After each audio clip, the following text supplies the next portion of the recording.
Today we're going to talk about cutting those psychic cords that keep you hooked in to a toxic relationship.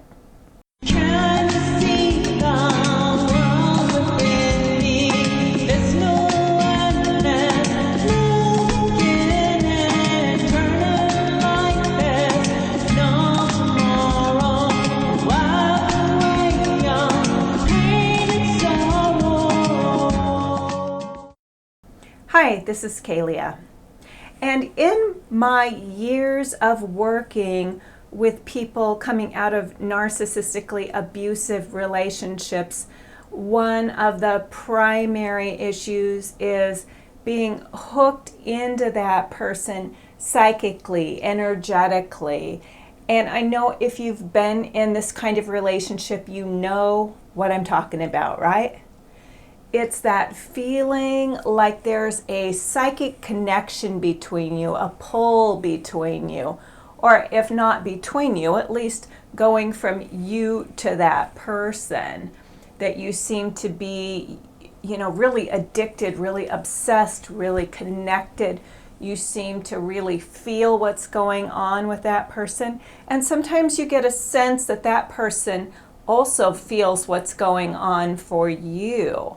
So if you start to get stronger, you start to move on with your life a little bit, then you may notice that that person might come to reattach or rehook. Now, as a clinical hypnotherapist, I have done a lot of psychic cord cuttings. I actually was trained shamanically to do this work on a completely different level. And what I discovered was that doing psychic cord cutting in hypnosis is quite effective because you are participating in that cord cutting. You're present, at least on the phone, you're still present. You are in a state of deep relaxation. You can visualize the process happening as it is happening and, release a lot of emotion in that process. It can be really powerful. In fact, I've heard a lot of people who have gone through these psychic cord cuttings notice an immediate difference. The first time I experienced a psychic cord cutting, it was pretty amazing because I was working with a friend of mine that did this work and I was on his healing table. My boyfriend at the time was in the waiting area. And I had an ex-boyfriend who was narcissistic and kind of a pattern of attracting narcissistic or toxic partners. So what happened is that as he was working, he noticed a lot of cords and he said, I'm just going to get out the lawnmower. He was kind of making a joke because there's a lot of cords here. And so he worked with me on cutting all these cords. And the first thing that happened is my boyfriend at the time came running into the room exactly after that happened. And he looked disoriented and angry, and he started attacking verbally the person that was working on me, saying, "Get away from her, stop what you're doing." He was really disoriented. So it was really interesting that he felt that disconnect. He was one of those psychic ties that I needed to let go of, that I didn't really fully get that at the time. Now, the very next day after having this process done, I received 3 emails. One from an ex-narcissistic boyfriend and 2 from his family members, 2 different family members. So there was a lot of disconnect that was going on and attempts to reconnect. So oftentimes when we cut a psychic energy cord, there is an attempt on the person that we are severing these toxic ties with to reconnect. And I usually warn my clients about that when they come in, that, there may be an attempt to reconnect and get you hooked back in, get you sucked back in. So be sure that you do not respond after you have this work done, because that may rehook you. These processes of cutting the psychic cords can be very effective, but not permanent if you yourself decide to hook back in, because it's all energy. This process is all energy. So when I talk about psychic cords, I'm talking about an energy that is happening between two people. It's an invisible energy. All energy is invisible, of course. But you have an energy field around your body. In your body, it's the energy of who you are. It's your spirit. It's your life force. And that other person has his energy or her energy too. And that's that person's energy field, life force.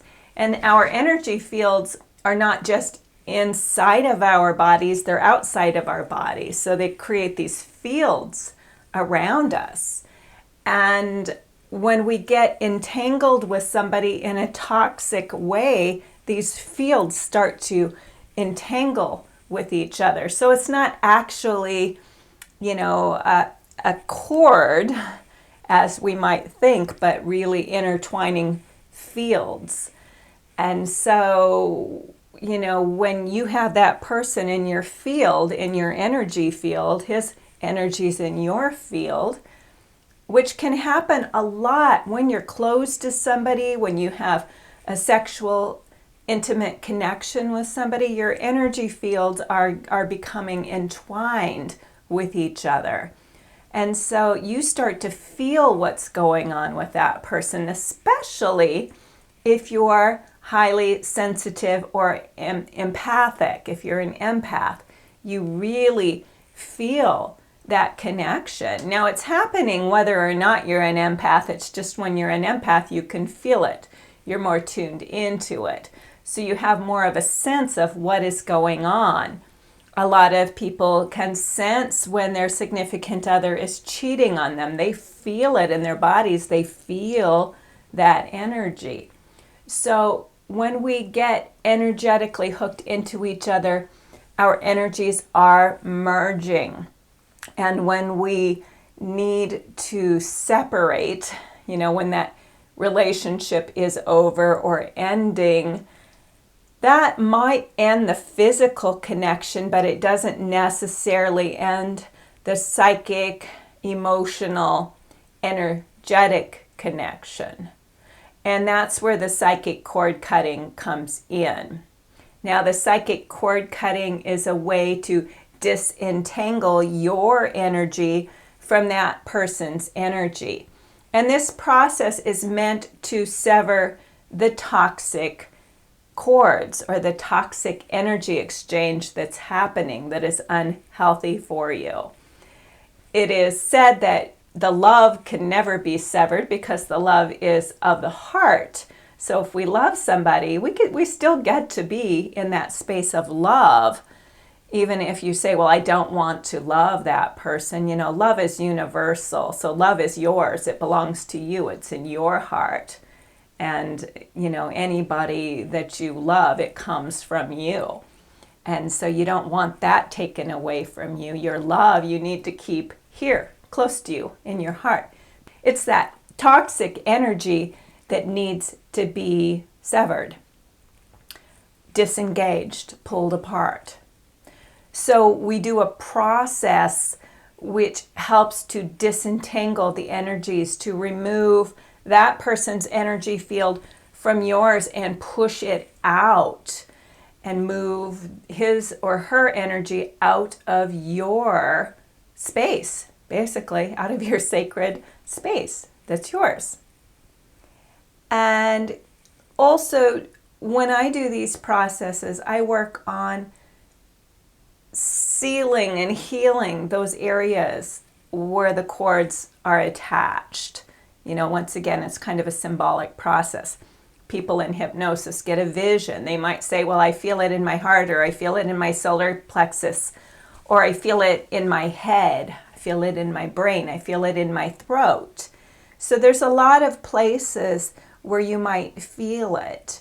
And we get in touch with that during the cord cutting process while a client is in hypnosis is I ask them to check in with themselves, to visualize, to see where it feels like that cord might be attached. And 9 times out of 10, I do get a response from the client. That person is able to say, yeah, I'm really feeling it strongly here or here. And so, then we do the work of separating out that energy, of clearing. So it's really a type of energy work. We're clearing that person's energy out. Now, like I say, sometimes people feel an immediate disconnect after. And when they come out of their session, they feel a lot better than when they came in. Some people have reported feeling worse the next day. And it's not really good to assume because you're feeling worse that it didn't work. You have to think about, if you go in and have surgery, you're not going to feel great the next day. You're healing. When you have a psychic cord cutting and you don't feel good the next couple days, you might feel good one day and not the next. It's hard to say, everybody's a little bit different. But the thing is you have to look at the piece where you might have been feeding off that person's energy or addicted to that person. So when that person's energy has been removed from your field, then you might feel an emptiness, that something's missing. And so that's something you have to deal with.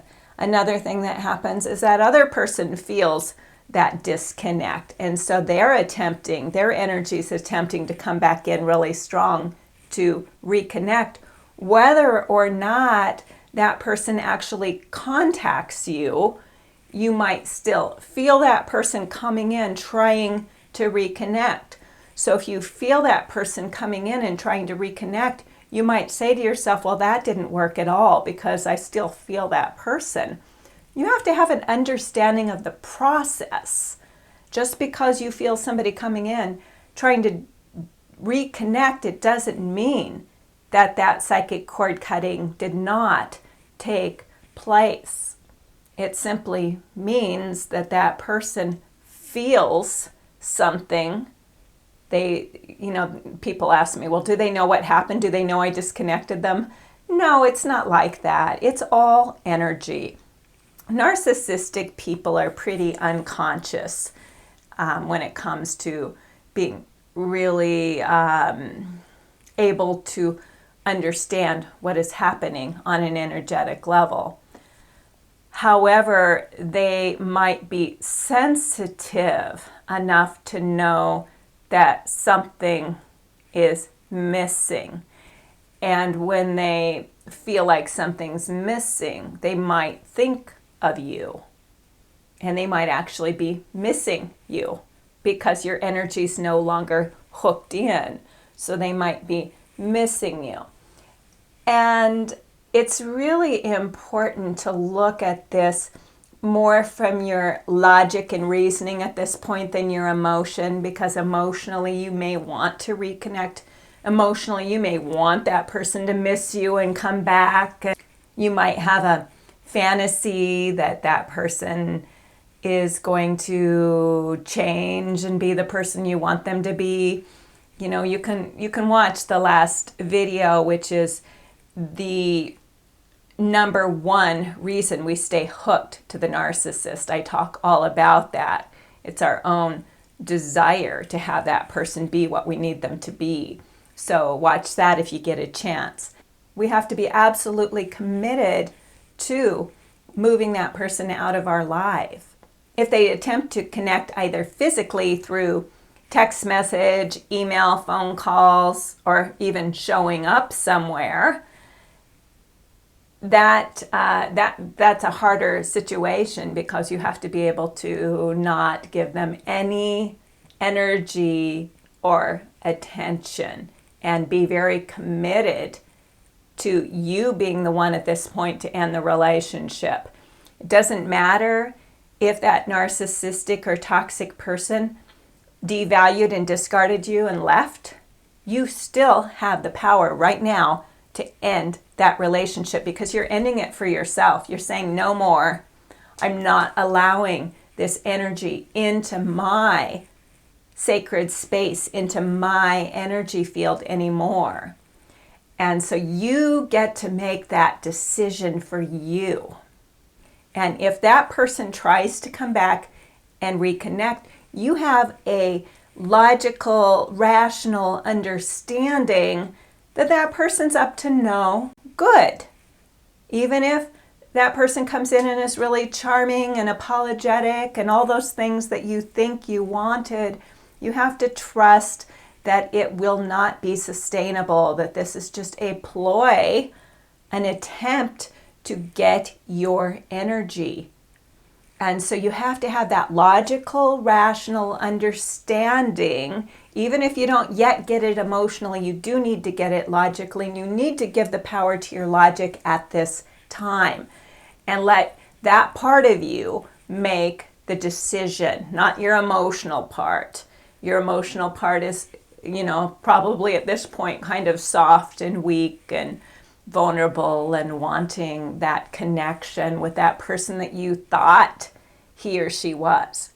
So you have to give the lead to your logic and your reasoning and be able to tell yourself, no. I'm not going to allow that person back in.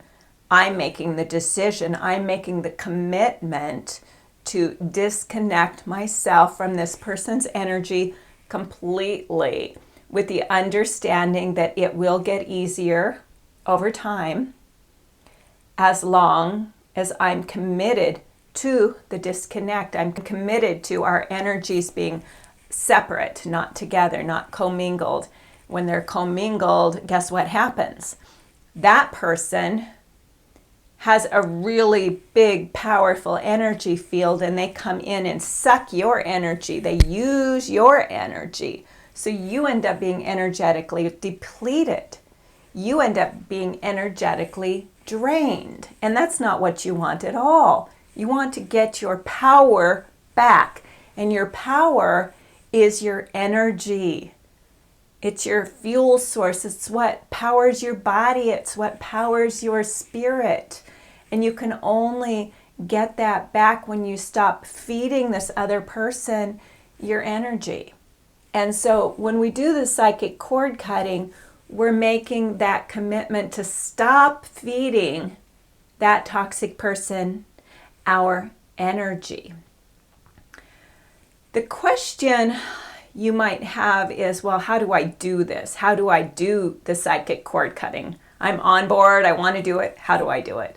Well, some people can do it on their own just by visualizing that separation of energy, visualizing that person's energy leaving them, visualize them disconnecting the cords. That's one way to do it. I do sessions.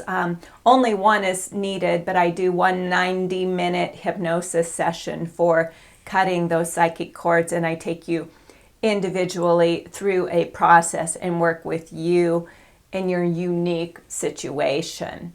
I also have a psychic cord cutting audio hypnosis download that's available to you right now for about $15. So you can go to my website, and I will put the link in the description box, where if you would like to do that, you can be guided through the process through hypnosis. And that particular program comes with two separate audios.